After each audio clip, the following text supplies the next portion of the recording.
Who is John Simmons? God, I don't know how to answer that. I guess if I look at things in life, it was always trying to help someone was my biggest motivation. Why do veterans trust you? I won't back down from a fight. I like to give everything that I can to help them. In 2015, you pleaded guilty to 2 charges of dishonesty, with the judge saying that you're a fraudster, conman and a liar.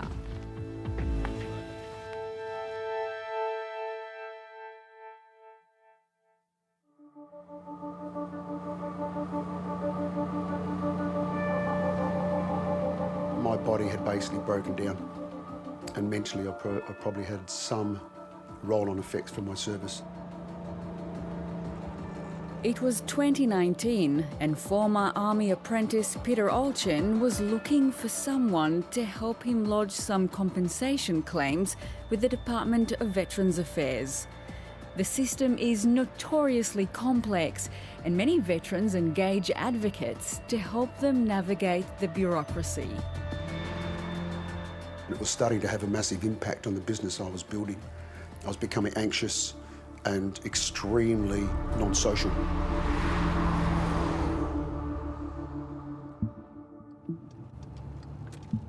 That's when he met John Simmons, an ex-army mechanic who was working as an advocate.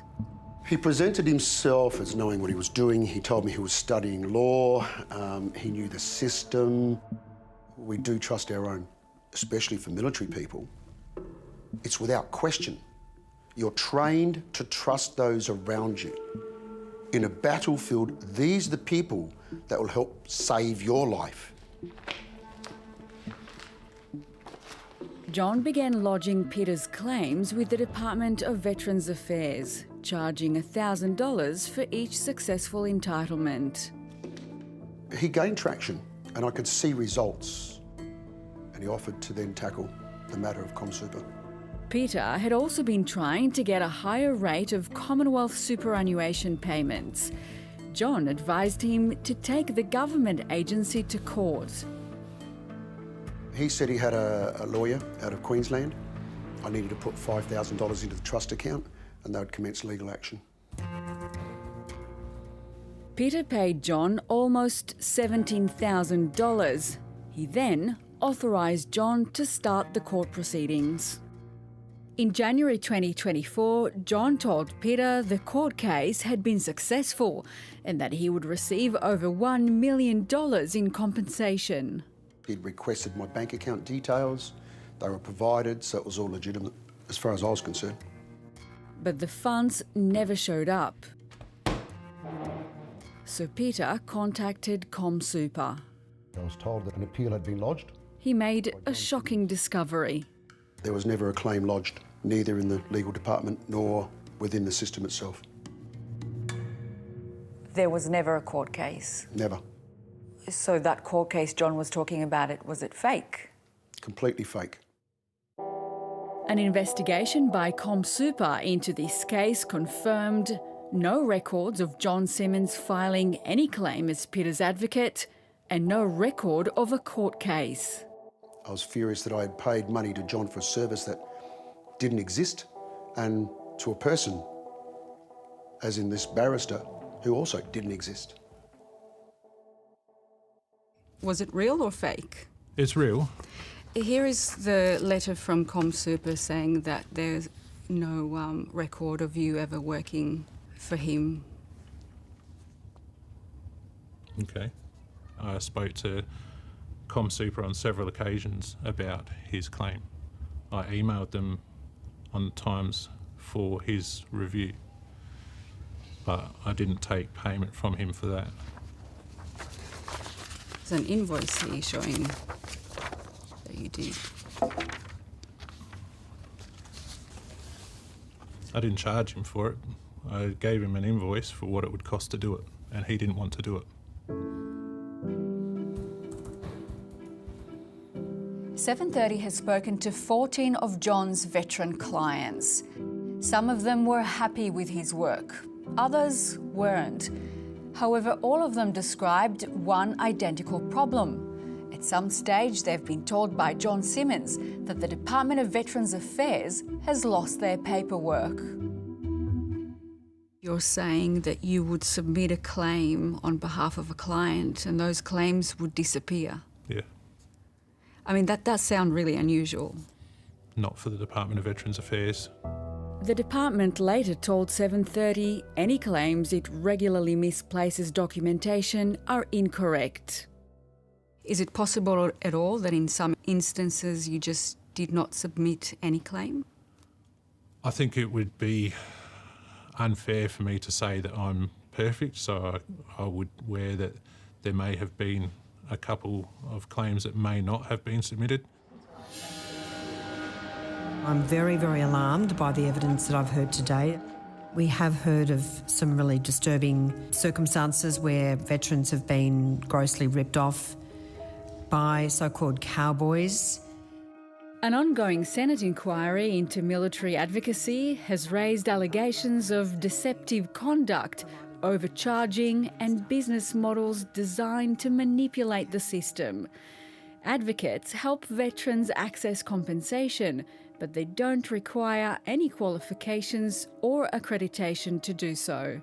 How serious is this situation and how urgently does the government need to act? It's a system that needs urgent reform. Lawyer Greg Isolani has advocated for veterans and their families for 3 decades. So you're talking about also a vulnerable cohort, so it is extremely important and it's a high level of responsibility. In the past few years, Greg has noticed the growing commercialisation of the sector, with an explosion in the number of advocates now working for large fees. The fact that DVA has allowed for essentially a deregulation of the advocacy system, in my view, is a total abomination. It simply doesn't ask if your advocate is accredited, and that would mean that they've had a probity check, a police check.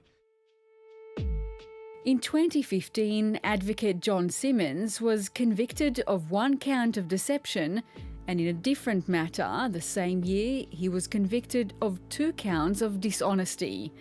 The judge found that John, a car broker at the time, falsified documents to sell a Toyota that didn't exist.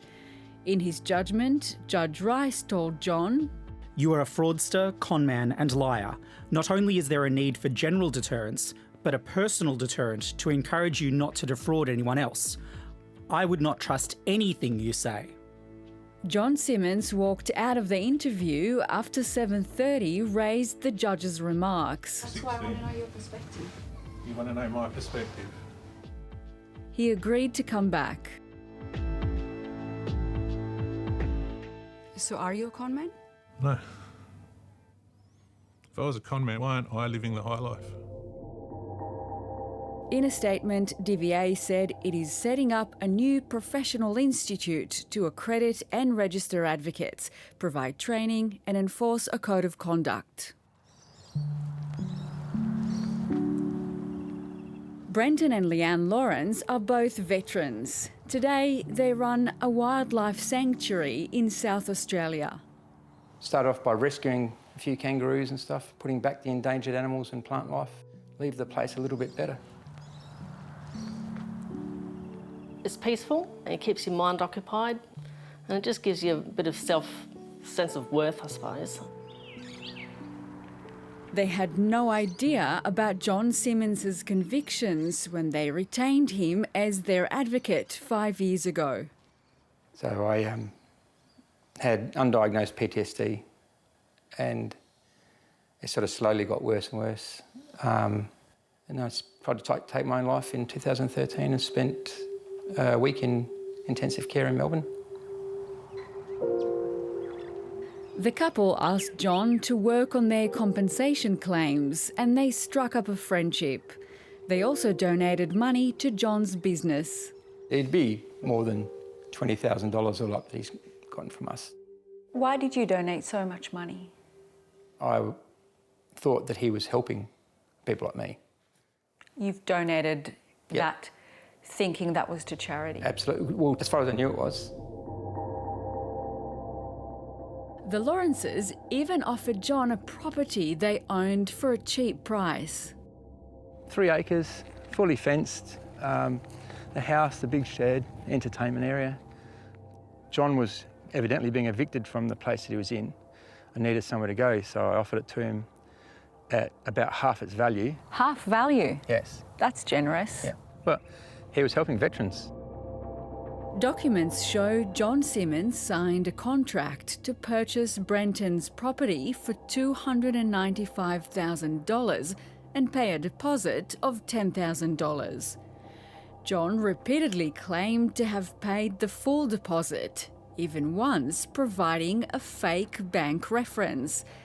When confronted, he lashed out at the conveyancers. It just went around in circles to a point where eventually we just said enough's enough. Yeah, so eventually we had to evict him. How did that make you feel? Embarrassed, angry, used. He was just leading us down the garden path. John was still managing the couple's compensation claims, but after significant delays, Leanne became suspicious. They weren't appearing on my gov, but I couldn't see my claims anywhere. John blamed the delays in their claims on incompetent government officers. He emailed the Department of Veterans Affairs multiple times, accusing staff of abhorrent behaviour with zero disregard for veterans' claims. The department says he called a staff member a murderer and referred to another one as a rude, abusive, demonic woman. Big print about being angry and where's my client's stuff, I've done this and I've done that and all the rest of it. And they'd write back saying, don't know what you're talking about. Earlier this year, the Australian Federal Police charged John with one count of using a carriage service to menace, harass or cause offence. His case will be heard in court later this month. In the meantime, DVA has banned him from continuing his advocacy work. I think it was just a mechanism to shut me up and to take me out of doing advocacy. Peter Olchin was also oblivious to John's run-ins with the law. John was his advocate as well as his car mechanic. Peter gave him 4 of his family cars, including a Mustang and a rare collectible Holden to fix. John committed to get the cars back on the road, but in the end, none of the cars were roadworthy. 2 disappeared. This is an email from John. He provided the list of all these people that had supposedly worked on the car. If you look at this, no such business name. Go down the list here. There's another one, no such business name. And another, no such business name. I walked the streets and knocked on the doors and went around and said, do you know this business name? No, never heard of it. So this is actually one of the alarm. By the time Peter worked out what was going on, it was too late. Peter asked John to return his cars and the parts he bought for them. John accused Peter of not paying him for his work. This is a fabricated final notice by John Simmons via the court as a demand letter for the money he reckons I owed him. The fake final notice from John demanded Peter either pay up or face the full consequences of the law. Who wrote it? I wrote it. It hasn't gone anywhere other than the final notice. So it's not gone to a hearing or anything like that. Will it go to a hearing? It's going to cost me a ton of money to take him to court. Come on. Yums. Peter and Brenton's worlds collided last year when Peter found one of his missing cars dumped on Brenton's old property in the town of Dublin in South Australia. The two swapped stories and discovered John's fraudulent past.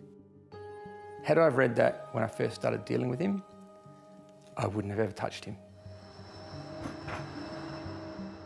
How can a man with a criminal conviction be allowed to operate and function as an advocate for DVA with military personnel who are mentally vulnerable? And he's allowed to be in that position? And if that story has raised any issues for you, you can call Lifeline on 13 11 14, or if you're a veteran or serving member, you can call the organisation Open Arms on 1800 011 046.